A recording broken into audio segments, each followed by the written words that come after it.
And tonight, we're going to make it yogi's choice as to where you start your practice. So, without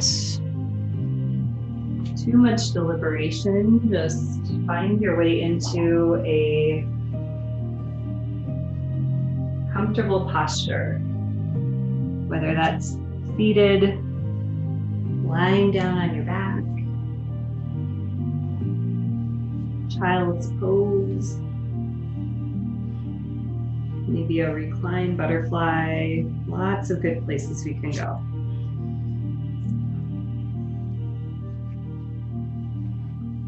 And that's not to say don't be mindful about how you choose your opening posture, but sometimes that initial reaction of, oh, this is where I want to be, is what we can follow, our intuition.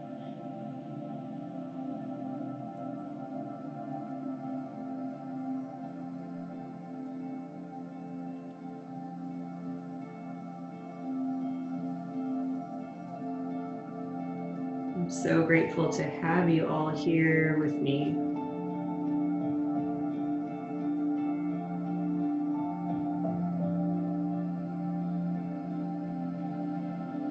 There's a balance between focusing too much on this rare situation that we're in and acknowledging it, sitting with it, because it's our reality. So I don't know if any of us anticipated back in March that we would still be here in July doing Zoom yoga, but I am so incredibly grateful that we're all still together.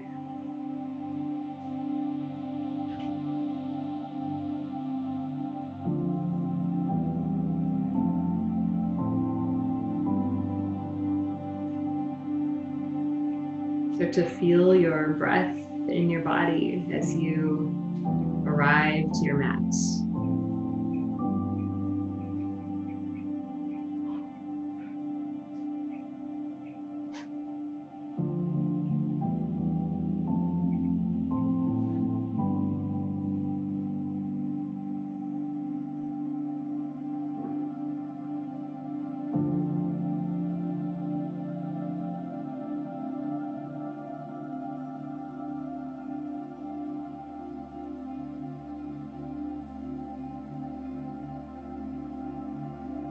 Taking this time to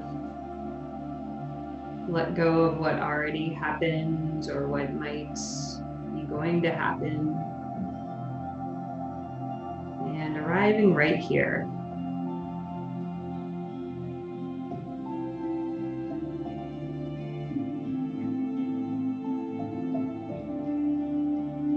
If we're speaking of silver linings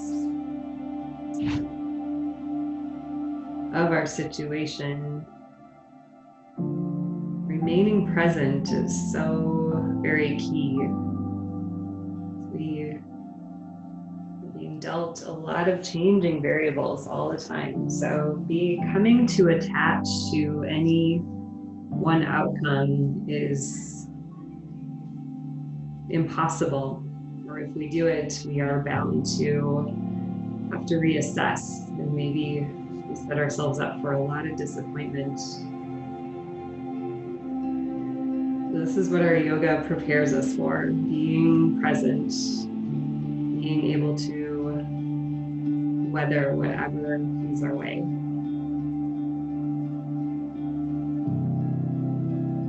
With that grace, with that non-attachment. Sometimes it's easier than others.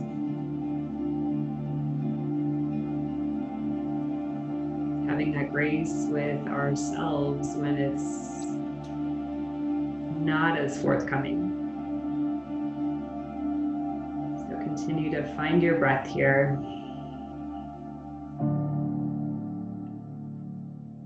The breath is our present. The breath keeps us anchored.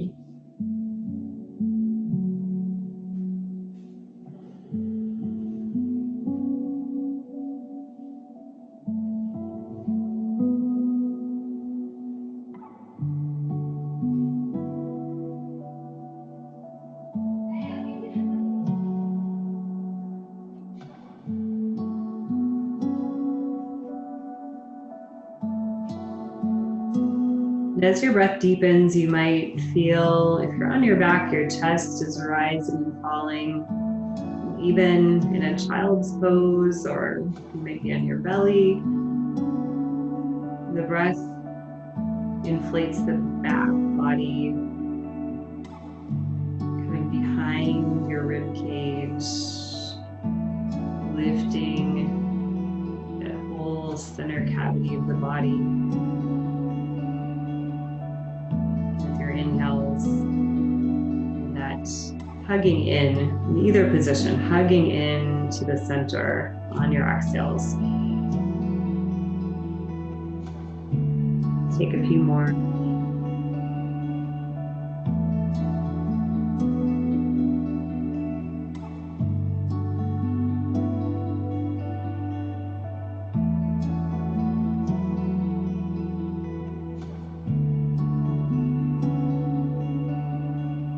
This final breath in the shape that you've chosen for yourself.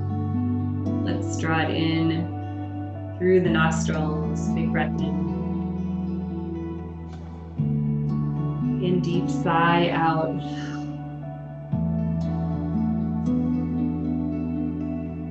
Going back to your rhythm of breath, let's start to move. We're all somewhere else. I don't even know where you've chosen if your camera's not on, so you're sitting upright.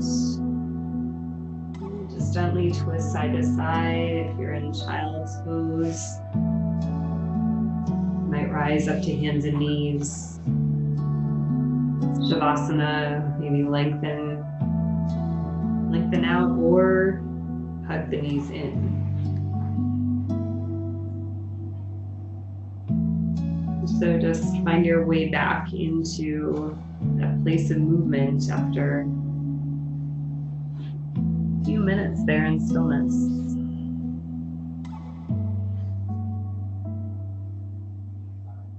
And without any rush,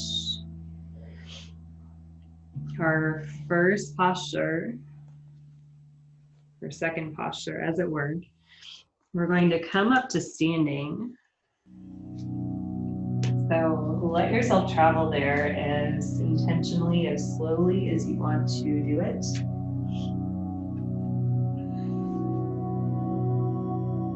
And I am going to position some blocks in front of me. You may want something to bring the floor up a few inches, so take the time to get those props for yourself if you want them. And then once you come to your feet, let's take the feet hip width, if not a little bit wider apart. And perhaps the eyes close down so you can really tune in here. And just feel your feet rooting into the mat. Start to rock the weight gently forward into the toes, back into the heels. Maybe do that a couple of times. And then press the toes, press the ball mounds of your feet into the mat and press the heels in. Then do the same for the outer edges and inner arches. That might be a little more awkward, rolling that weight. Notice what comes up here, what feels more natural, pronating or supinating in your feet. And then same as we did from front to back, maybe one toe at a time, starting with the little baby toe. Press each toe into the mat and find that really nice rooted, grounded feeling. So keeping your feet really planted. Find a little more ease because there's a lot of muscular engagement involved in just planting the feet. So soften, but keep nice and grounded. And then shift a little bit side to side using your hips.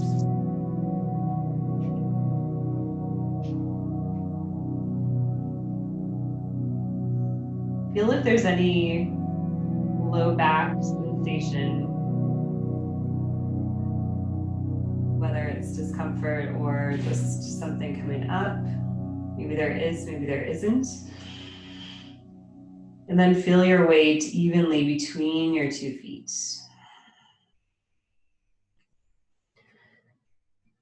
From right here, feeling really nice and rooted, hopefully. You can soften into your knees if they're locked out. Just give them a slight little micro bend. And we'll take the hands to the hips. Take a breath here. And on your exhale, start to drop your chin into your chest and roll forward, coming into a forward fold, trying to keep this really nice grounded sensation through the low body. And once you fold as far as you're naturally going to go in initially, if you reach for those blocks, they might even come up to the highest height.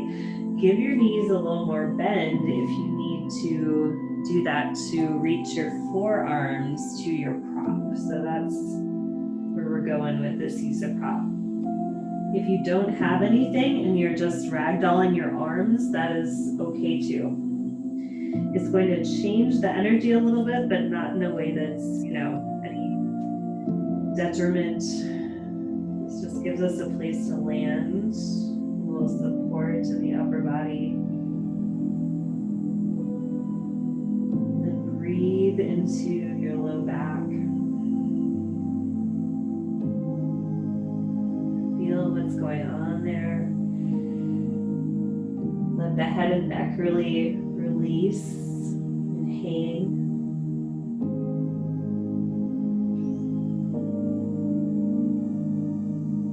And again, you might notice from right to left if there's any difference in sensation in your low back. Not with any judgment or attachment, just noticing what's going on.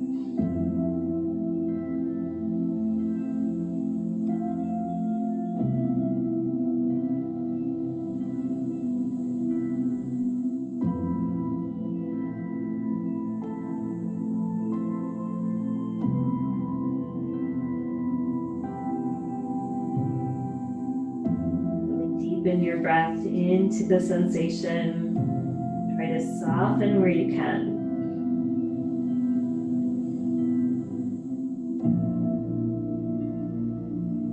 This won't be a super long hold.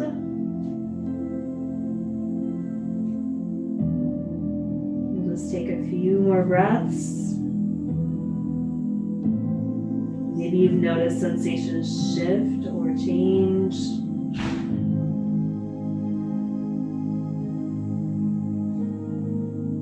If you're inclined in these last couple of breaths to take a little bit of bend out of your knees, it might be appropriate at this point. Not locking them out, but just lengthening through your hamstrings.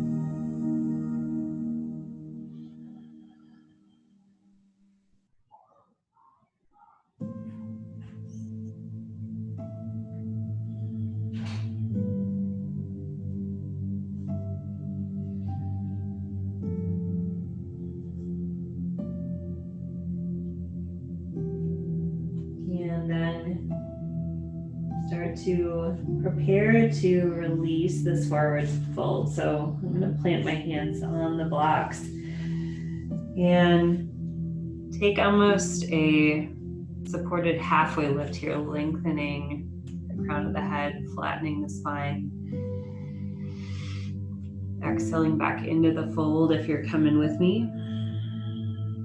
Knees really nicely bent as we roll the spine upright. And your head and shoulders come up last. It's a good place to roll the shoulders. Rotation of your torso, and you can release your feet if you are really mindful of that. Pada Bandha, the lock of our feet really grounding through the four corners. Like I said, that takes a lot of engagement there to maintain that. So feel good to feel upright, move around in a way that allows you to release. And then once you are ready, we'll come down to the mat, coming to our hands and our knees. I'm going to set up my blanket underneath my knee joints for that padding and support.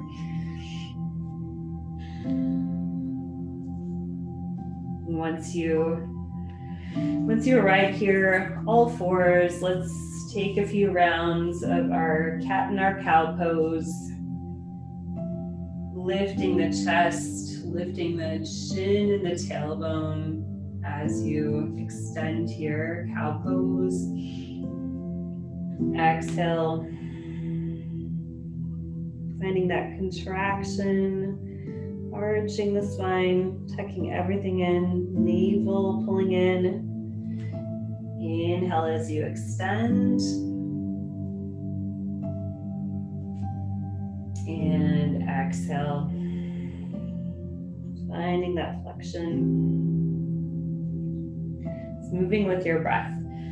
You can keep with this cat and cow, or the hips might start to move side to side out of the midline.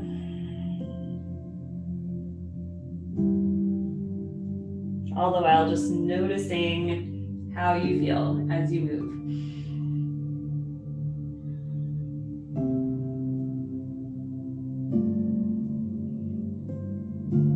Take a couple more breaths.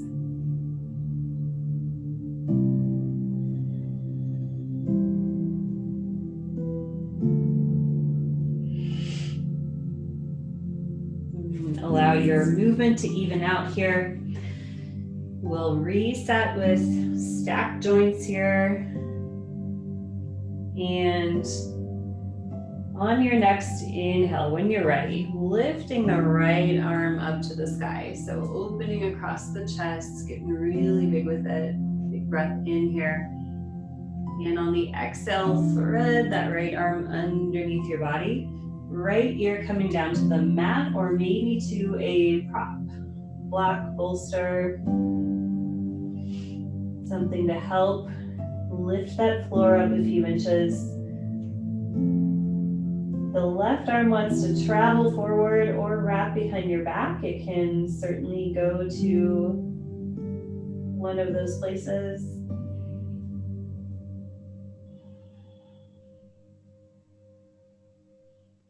Also an option here if you want to extend your left leg perpendicular to the body. Sometimes that can add in a nice stretch to the inner thigh.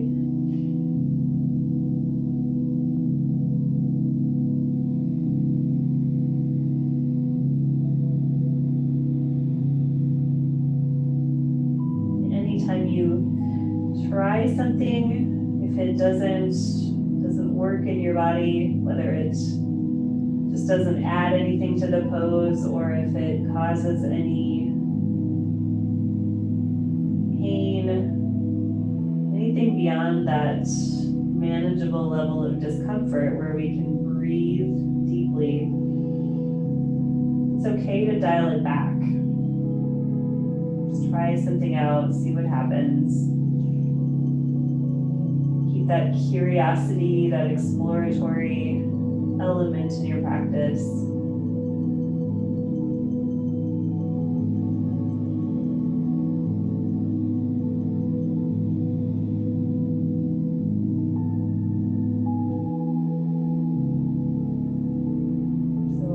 more here on our first side.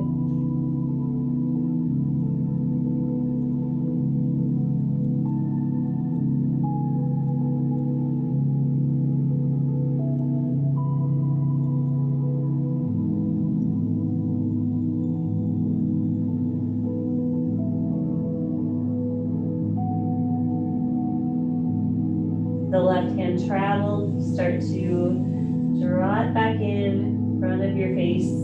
Draw your left leg in if it extended. On a breath in, we'll press into the left hand. Release the right arm back up high. Maybe circle it around and back. And we'll come back to this tabletop position in the center.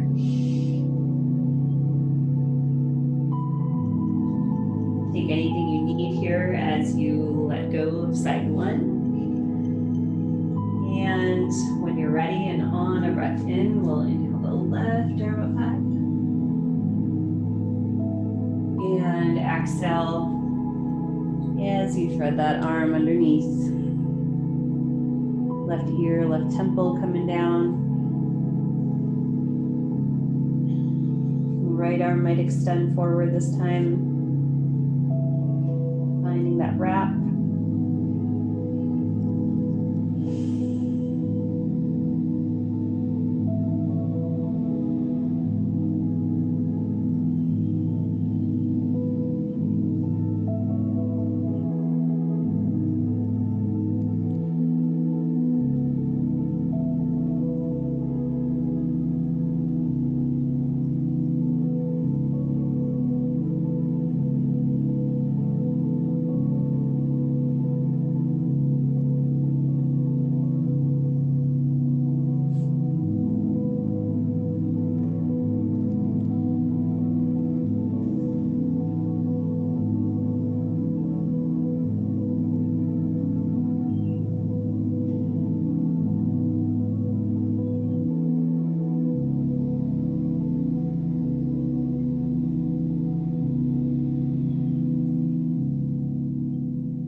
Our stillness and our quiet are important facets of the Yin practice. Gives us the opportunity to become still and listen and observe. But going back to that curiosity and exploration, it's always okay to adjust when you're in a posture. Adjusting is different than the disquiet of fidgeting. So don't feel like you cannot move once you get into some of these shapes. Sometimes we need to deepen using movement. Sometimes we need to lessen. So staying aware, listening. Start to draw the right hand back. On a breath in, we'll press up and out. Carefully releasing. Circling through that shoulder joint and coming back to all fours.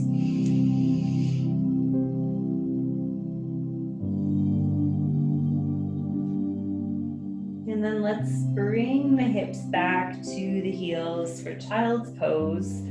Your knees might come a little wider than they were. They might also come together to support your rib cage with your thighs and neutralizing your low back in this posture.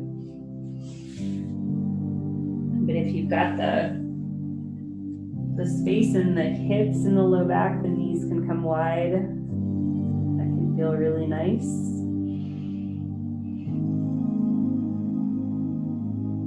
Your arms might be stretching forward. Palms might also stack underneath the forehead, or arms could rest by your sides.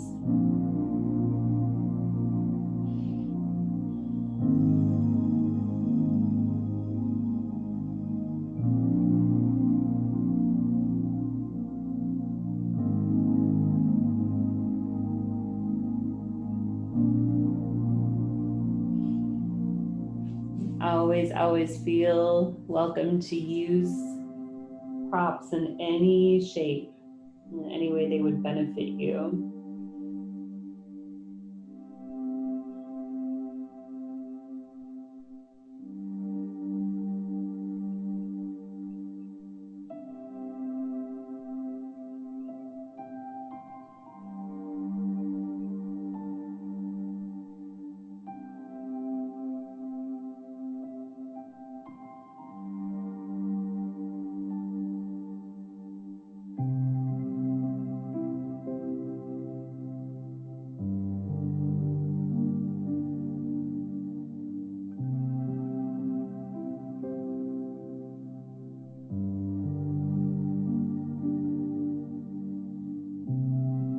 As your breath is flowing here,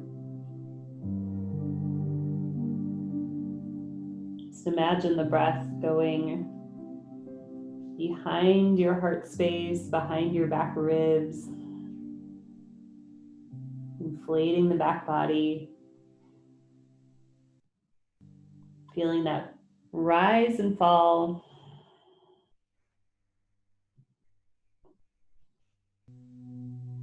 like a wave.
Few breaths more in this child's pose.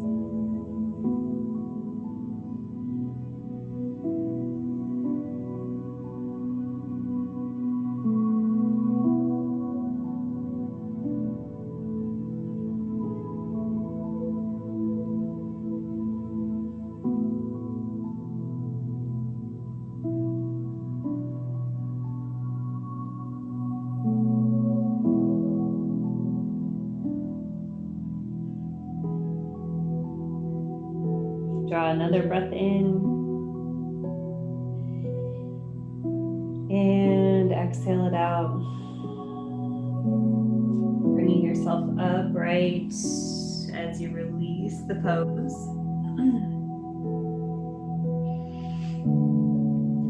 If it's okay to just rise up and sit on the shins, and you can rest here. If you would benefit from coming to hands and knees and taking a cat and cow or two, then please follow that.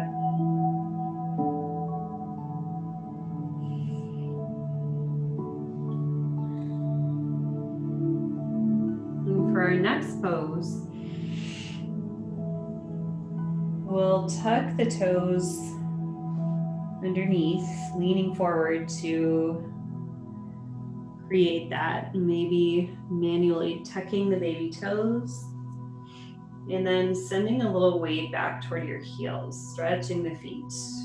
We'll just be here for a minute or so. So notice the sensations that arise. If there's a lot of intensity, then work right where you are, leaning forward, keeping some weight from your heels, from your feet. If feel okay coming further upright, you can check that out.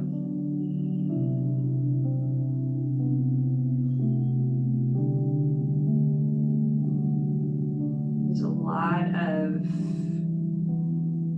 cartilage and connective tissue, ligaments, fascia in the bones of the feet.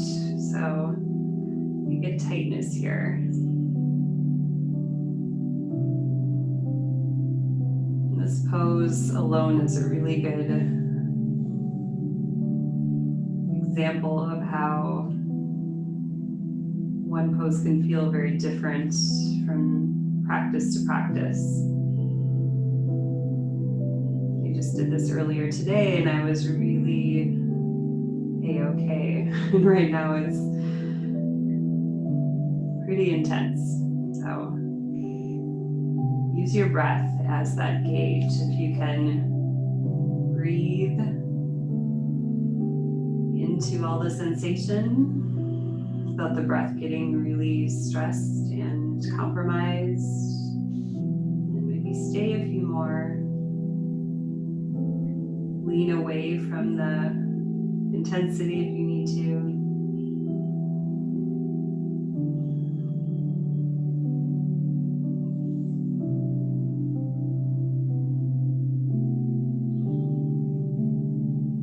Last 2 breaths.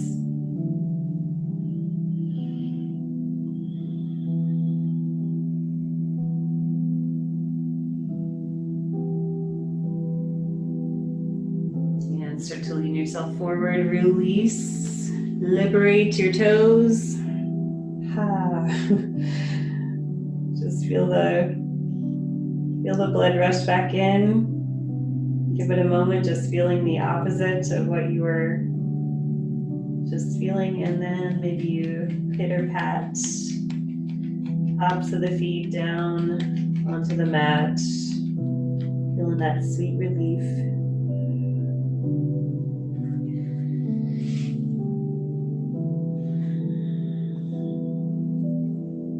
And come in from, I'm gonna scoop my blanket over here to the right side of the mat.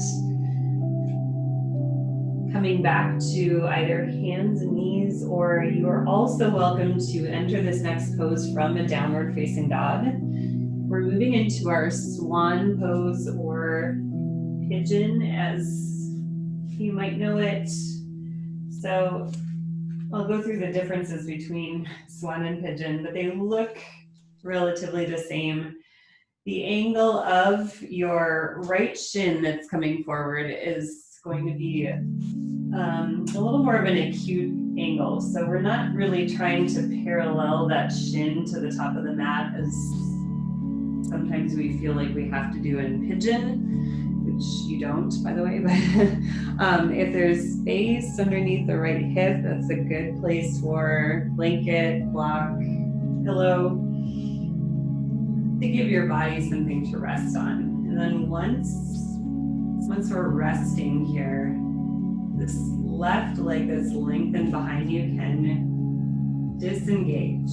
So that's one of the differences. It's not an active pose, like pigeon is still semi-active.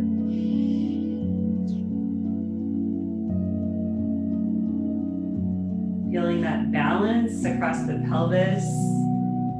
It's also where this nice prop can come in handy, so we're not collapsing into the right side. If this bothers your knees, either one of your knees, you can come onto your back and take a figure 4 stretch with your right ankle crossing your left knee.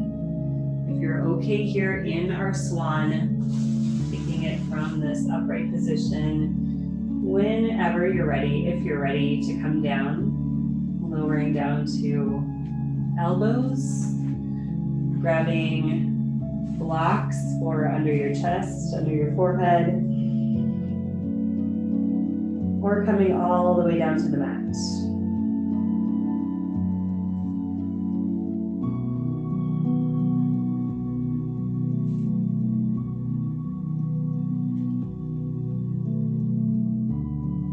once you come down, if you're taking it down, make sure that that back leg did not fire up again. Soften through your hamstring or your glute on that left side. Soften into the right hip as much as you can, and try to be soft in the shoulders.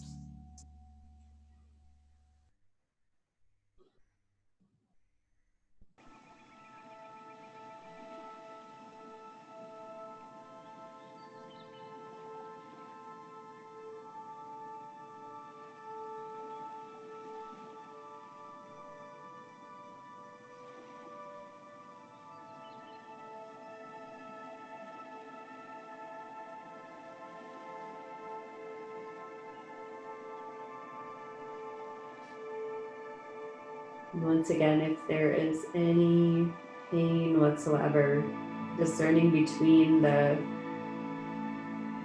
discomfort, what might be discomfort, and what is pain.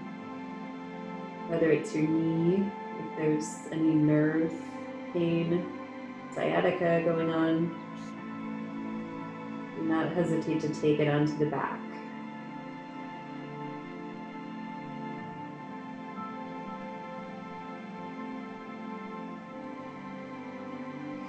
It's of course not the only indicator, but when we can maintain that flow of breath, it's a good sign that we're in a place that's okay, even if we're a little uncomfortable.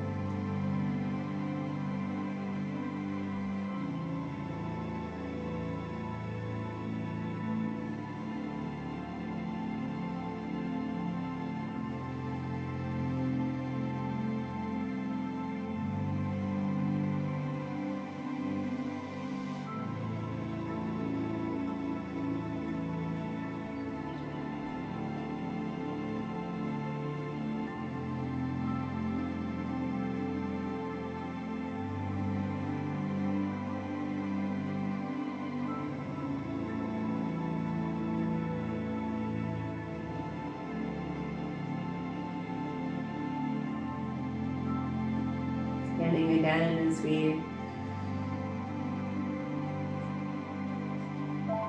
start rounding the corner toward the latter part of our hole. We're not quite through yet, but you might want to shift a prop, or maybe just see where you can find a little added release. The jaw is tense. If the hands are gripping, find somewhere you can soften.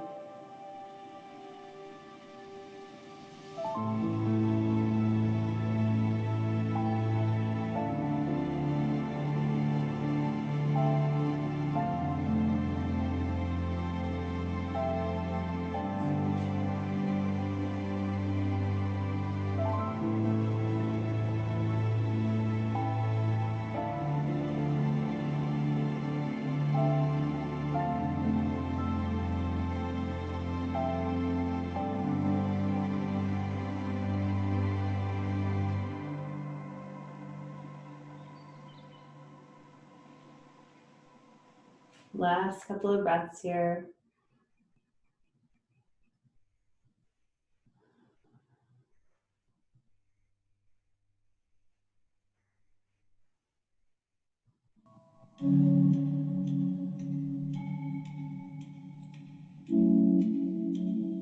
Breath in.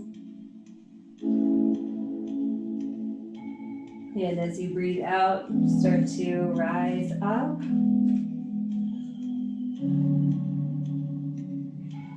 And to come out of this, it might involve removing a prop from under your right hip. Let's just ease down on the right side and start to bend your back knee in. Coming into a deer pose, which is a Z-type shape with our legs. The further back that this left thigh is reaching, the more intense. So you can feel free to bring it in quite a bit. We're just using this as a counter pose. So sitting upright, Let's take the hands over to the right edge of the mat, finding a twist here.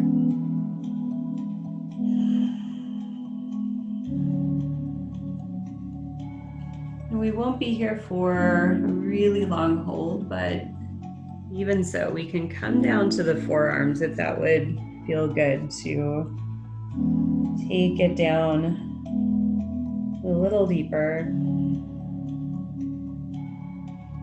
My left sitting bone is by no means connected with the mat at this point, so don't feel like you have to be grounded there.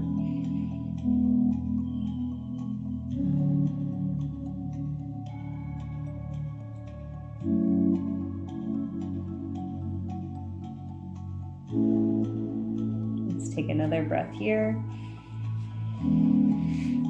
And then start to come back out of the twist. Let's just take it over to the left, countering for a breath or two.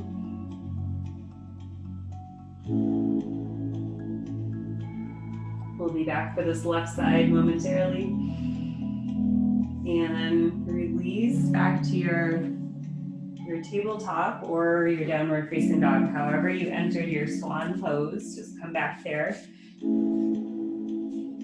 And this is a place where you can circle out your hip if that feels needed, or maybe just lengthen the right leg behind.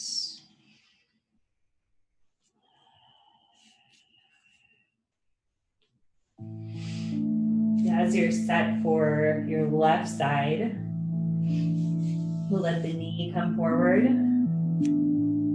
Shin will angle up somewhat.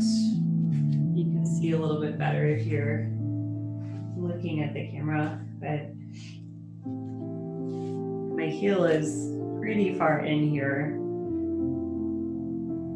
And this is a little easier on the knee. We're not as warm in the body in swan or in any of our yin practice for that matter as we are at the end of an active yang practice when we get into half pigeon. So that's another big variable. So we don't want to force the amount of stretch and mobility here. So taking a moment, taking a couple of beats here, setting up that prop under your left hip. And then as you're set to move in, really liked the block under the chest and another one under the forehead. And I fully realize not everybody will have as many blocks hanging out around the house as I do. But you can grab any number of things around your house that might work too.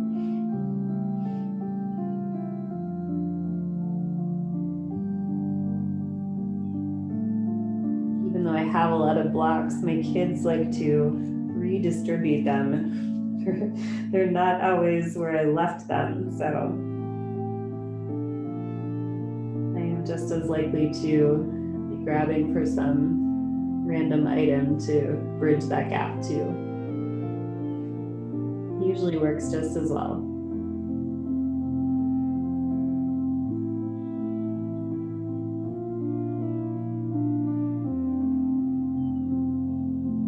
And if your swan pose doesn't look or feel, it's really about how it feels versus how it looks, but if it's not set up exactly the same as it was on your right side, that's okay. Even if you're on your back on one side and not the other, still okay.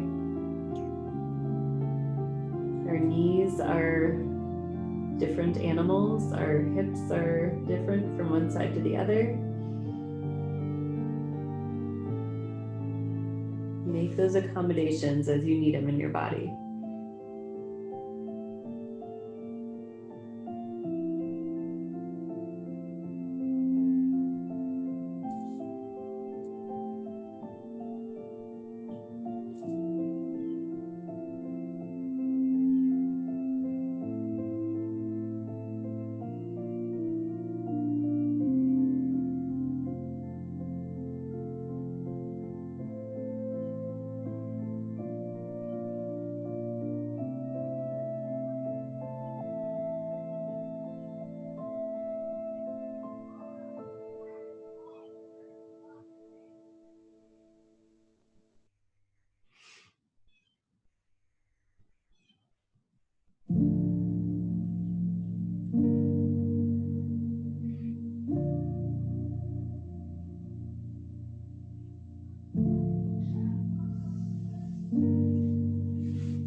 run through again here to see where you might be able to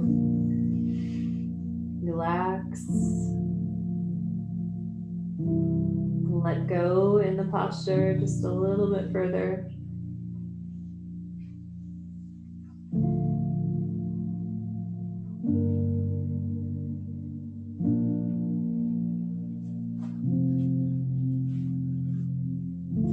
Sensation sometimes builds and sometimes goes away as we settle in. So adjusting in either direction. There's always somewhere we can go, either direction. Deepening, backing off. And accepting that one side of that is no better or worse than the other. It just is.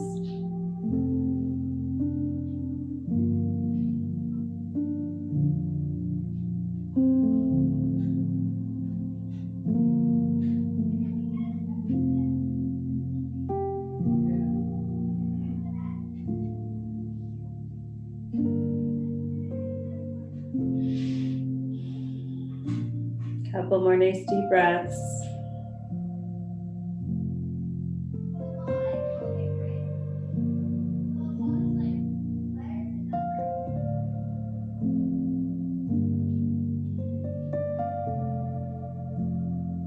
Breathe in. On your exhale, start to rise up. Knees onto your left side, moving any props out the way. Slide your right leg in, making that nice little Z shape.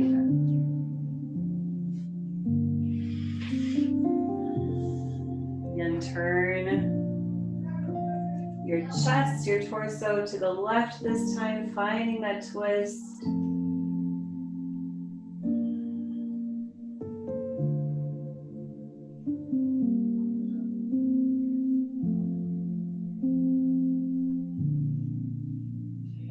Maybe you come down to those elbows.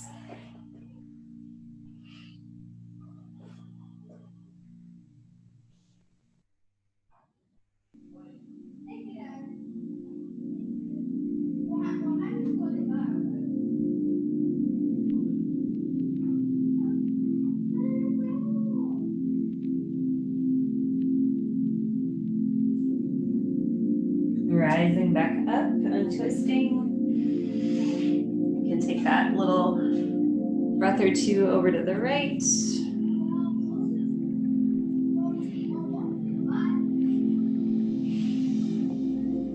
like I summoned my kids by talking about them stealing my blocks.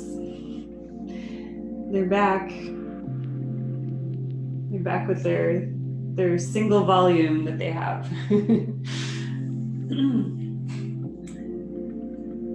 You gotta love them. So let's release your legs out long in front of you this time. And you can still circle at that left hip if you're needing it. Maybe even windshield wipe. Working that internal, external rotation all at once.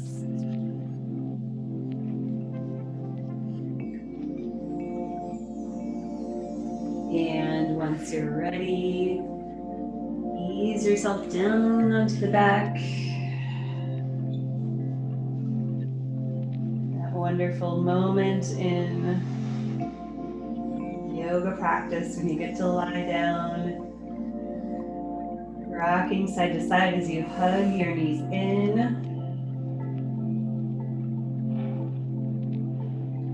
Let's find one more twist of the spine here. So keeping your knees side by side if you want it, or you can come for eagle legs if you want. If you're taking eagle legs, take right on top of left. And on an exhale, we'll drop the knees over to the left.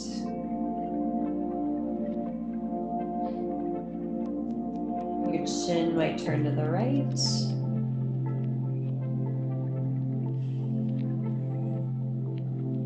And this is also a good place for, that was a good place for props, either underneath your bottom knee or between your legs to align the pelvis here with that pillow block bolster between your legs. And to help even out the hip girdle if you need it, or if it feels good.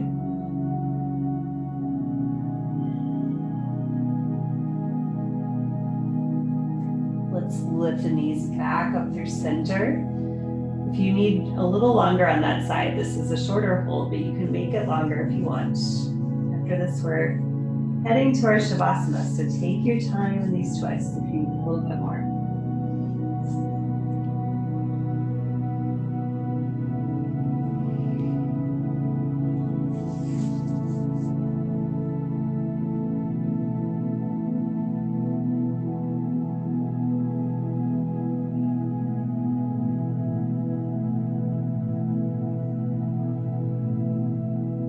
Anytime we twist along the spinal column, we're countering the natural curves. There's 3 natural curves in our spine. And just providing a natural or a gentle counter to that.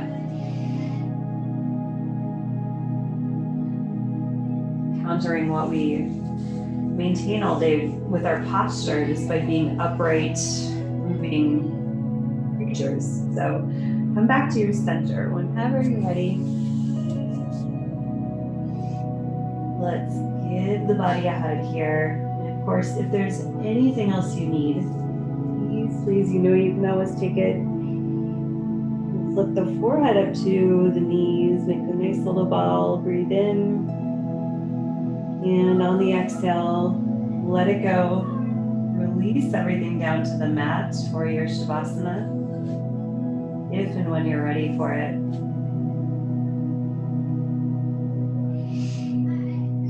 Of course, if it would be beneficial to take a prop behind your legs,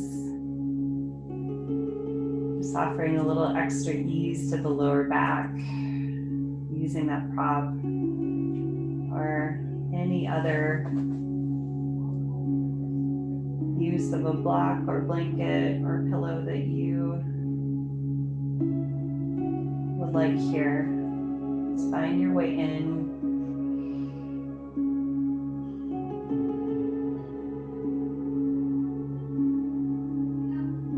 Adjust your way in as you find that final stillness, that final quiet.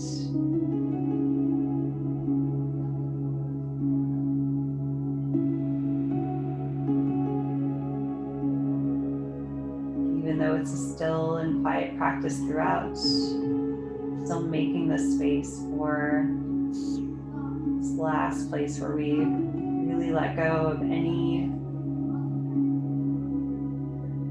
kind of effort or discomfort, finding our way into that complete ease and surrender.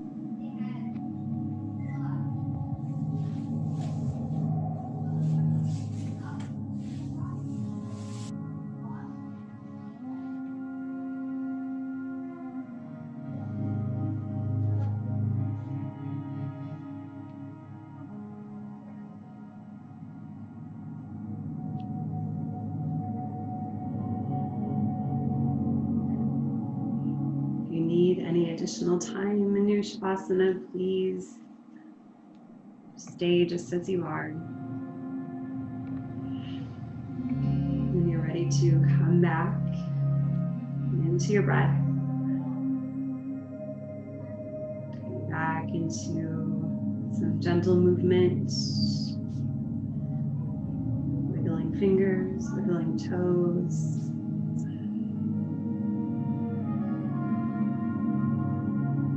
Maybe you eventually lengthen out into a full body stretch, reaching long in both directions, stretching your whole body.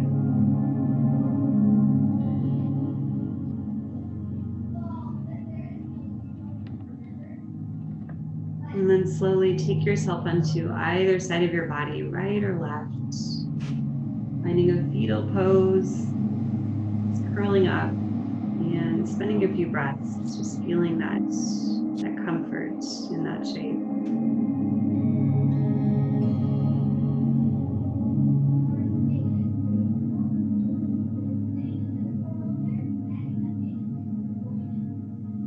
Rise up to your seated position only as you're ready.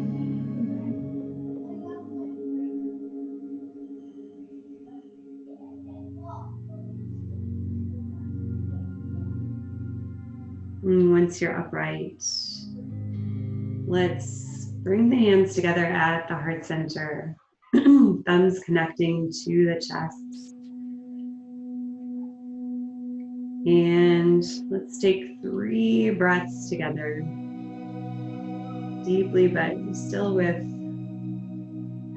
ease, breathing in through the nose,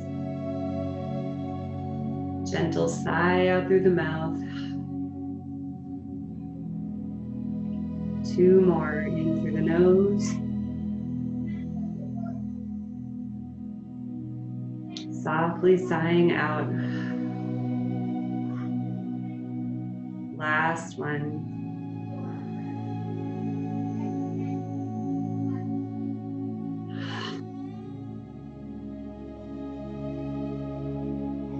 And as we bow the chin into the chest, your thumbs might lift up to the space between your brows.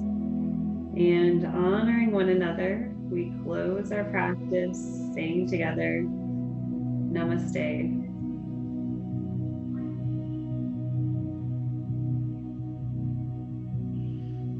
Thank you all for letting me guide you tonight.